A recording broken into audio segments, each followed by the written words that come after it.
पश्चिम बंगालमधील कार्यक्रमाच्या वादात केंद्राची उडी, केंद्रानं अहवाल मागवला, राष्ट्रपतींच्या प्रोटोकॉलचं उल्लंघन झाल्याचा ठपका, मुख्य सचिवांना उत्तर देण्याचे आदेश.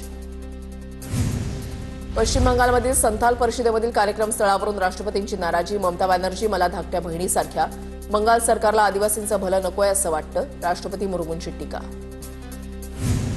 राष्ट्रपतींच्या माध्यमातून भाजपकडून पश्चिम बंगालची बदनामी सुरू, ममता बॅनर्जींचा आरोप, राष्ट्रपतींना कार्यक्रमातील राज्यप्रतिनिधींच्या अनुपस्थितीबद्दल दिलेली माहिती चुकीची होती. राष्ट्रपती मुर्मू यांच्या विधानावर मुख्यमंत्री ममता बॅनर्जी यांची प्रतिक्रिया.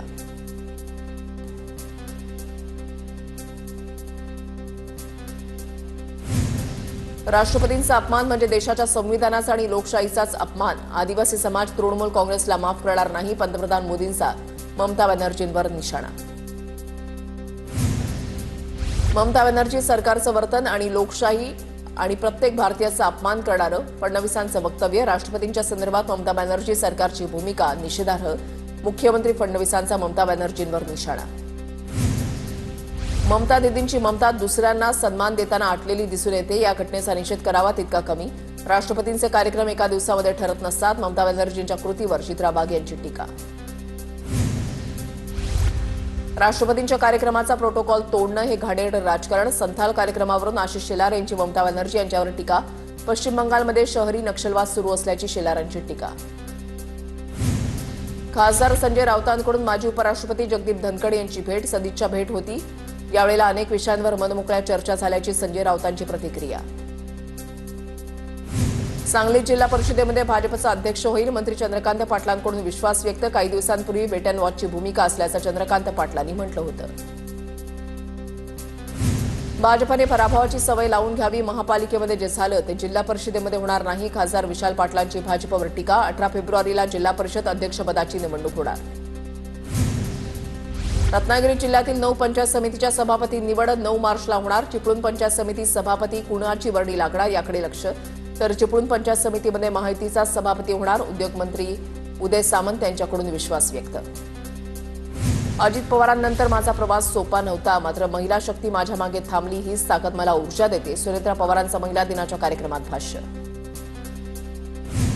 जय पवारांची आज होणारी पत्रकार परिषद पुढे ढकलली, जय पवारांकडून नुकताच व्हीएसआरचा मालक रोहित सिंगचा व्हिडिओ पोस्ट, पत्रकार परिषदेबाबत पुढची तारीख लवकरच जाहीर करणार.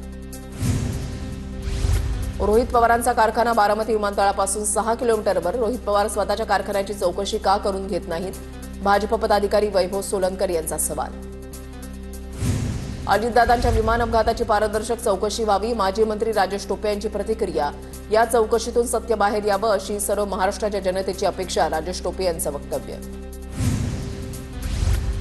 बारामतीच्या कृषी विज्ञान केंद्राला स्वर्गीय अजितदादा पवार यांचं नाव द्या, लक्ष्मण हाके यांची मागणी, बारामतीमधील वैद्यकीय महाविद्यालयाचे अहिल्यादेवी होळकरांचं नाव बदलण्याचा काही समाजकंटकांचा प्रयत्न, हाकेंचा आरोप. आज मनसेचा 20वा वर्धापन दिन, रायगडच्या पायथ्याशी साजरा होणार मनसेचा वर्धापन दिन, मराठीसाठी आक्रमकपणे लढणाऱ्या पक्षाचा हा वर्धापन दिन असल्याची राज ठाकरेंची पोस्ट. महिलांना संधी दिली तर नवं यश मिळू शकतं, पंतप्रधान मोदींचं जागतिक महिला दिनी वक्तव्य, देशामध्ये 3 कोटी महिलांना लखपती दिदी बनवण्याचा संकल्प पूर्ण झाल्याचं वक्तव्य. वर्ध्यात पालकमंत्री पंकज भोयर यांच्या उपस्थितीमध्ये महिला दिनाच्या कार्यक्रमाचं आयोजन, जिल्ह्यातील प्रत्येक तालुक्यामध्ये महिला आणि बालकल्याण विभागासाठी स्वतंत्र कार्यालय सुरू करणार, पंकज भोयर यांचं आश्वासन. नितीश कुमारांच्या पुत्राची बिहारच्या राजकारणामध्ये एंट्री, निशांत कुमार यांचा जनता दल युनायटेड पक्षामध्ये जाहीर प्रवेश. लोकसभा अध्यक्ष ओम बिर्ला यांना पदावरून हटवण्याच्या विरोधकांच्या प्रस्तावावर आज चर्चा, भाजपकडून लोकसभा खासदारांना आज आणि उद्या सभागृहात उपस्थित राहण्याच्या सूचना, सभागृहात उपस्थित राहण्यासाठी व्हीप जारी. तिसऱ्यांदा राज्यसभेवर निवडून आल्यानं लोकांसह देशांमध्ये चांगला उत्साह, रामदास आठवलेंची प्रतिक्रिया, मी समाजाला न्याय देण्यासाठी सातत्यानं प्रयत्न करत राहीन, आठवलेंकडून विश्वास व्यक्त. बुलडाण्याच्या चिखलीमध्ये भाजप ठाकरेंची शिवसेना आणि शरद पवारांच्या राष्ट्रवादीच्या पदाधिकाऱ्यांचा शिंदेच्या शिवसेनेमध्ये प्रवेश, आमदार संजय गायकवाड यांच्या उपस्थितीमध्ये पार पडला कार्यक्रम.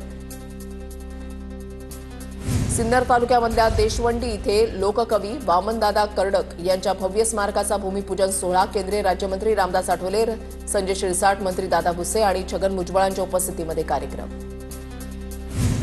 मुंबई पुण्यामध्ये मेळावे घेऊन नोंदणी सुरू केली जाते। यंदा महाराजांना अभिवादन करून सप्ताह सुरू केला जात असल्याची बाळा नांदगावकरांची प्रतिक्रिया। पक्षात काम करणाऱ्यांसाठी नोंदणी सुरू असल्याची माहिती।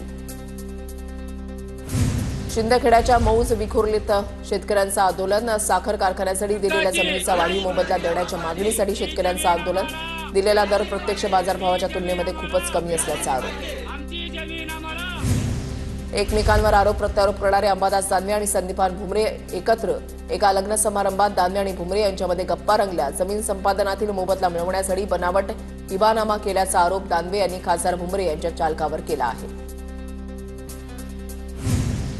धुळे ते पुणे रेल्वे सुरू करा, कम्युनिस्ट पक्षासह समविचारी पक्षांची मागणी। धुळे ते पुणे रेल्वे सुरू करण्याच्या मागणीसाठी कम्युनिस्ट पक्षाचे धुळे रेल्वे स्थानक प्रमुखांना निवेदन। धुळे मुंबई धुळे पुणे रेल्वे सुरू करण्याची मागणी। सिंधुदुर्ग जिल्ह्यामध्ये आंबा काजू पिकाचं मोठ्या प्रमाणात नुकसान, मात्र अजून पंचनामे झालेच नाहीत। वैभव नाईक यांचा आरोप। आंबा काजू पिकाच्या नुकसानीबाबत मदत मिळण्यासाठी 12 मार्च रोजी मोर्चा काढणार, वैभव नाईक यांचा आरोप। बुलढाण्यामध्ये 2 महिन्यांपासून मका उत्पादक शेतकऱ्यांचं नाफेडकडे पैसे रखडले। तत्काळ पैशांची परतफेड करा, अन्यथा तीव्र आंदोलन करणार, शेतकऱ्यांसह काँग्रेस पक्षाचा इशारा। जळगाव जिल्ह्यामध्ये यावर्षी माजी उत्पादक हे चिंतेत। यावर्षी वांग्याच्या पिकावर अनेक रोगांचा प्रादुर्भाव झाल्यानं उत्पन्नामध्ये मोठी घट। वांग्याच्या उत्पन्नामध्ये मोठा फटका बसल्यानं उत्पादन खर्चही निघेना। अमेरिका इराण युद्धाचा भारतामधील शेतीमालाच्या निर्यातीवर परिणाम। आखाती देशांकडे पाठवलेले कोट्यवधी रुपयांचे शेतीमालाचे कंटेनर हे ओमान समुद्र परिसरामध्ये अडकून पडले। निर्यातदार आणि शेतकऱ्यांना आर्थिक फटका। पुण्याच्या भोरमध्ये डोंगर रंगाना लागलेल्या वडव्यामध्ये गोकवडीमधील आंब्याच्या बागांमधील झाडं जळाली। 12 शेतकऱ्यांनी 2 वर्षांपूर्वी जमाळा रानावरील रानामध्ये प्रत्येकी 100 ते 150 अशी एकूण 1200च्या आसपास आंब्याची झाडं लावली होती। वाशिम जिल्ह्यामध्ये पावसाळ्यामध्ये निर्माण होणाऱ्या संभाव्य आपत्तींचा सामना करण्यासाठी आपत्ती व्यवस्थापनाचं प्रशिक्षणामुळे आपत्तीच्या प्रसंगी तातडीनं मदत कार्य करण्यासाठी स्थानिक पातळीवर सज्जता निर्माण होणार। साताऱ्याच्या वाई तालुक्यामधल्या बावधनमध्ये बगाड यात्रा संपन्न। सोनेश्वर मंदिरापासून बावधन गावामधल्या भैरवनाथ मंदिरापर्यंत बगाड यात्रा निघाली। याच्यामध्ये भाविकांची मोठी गर्दी।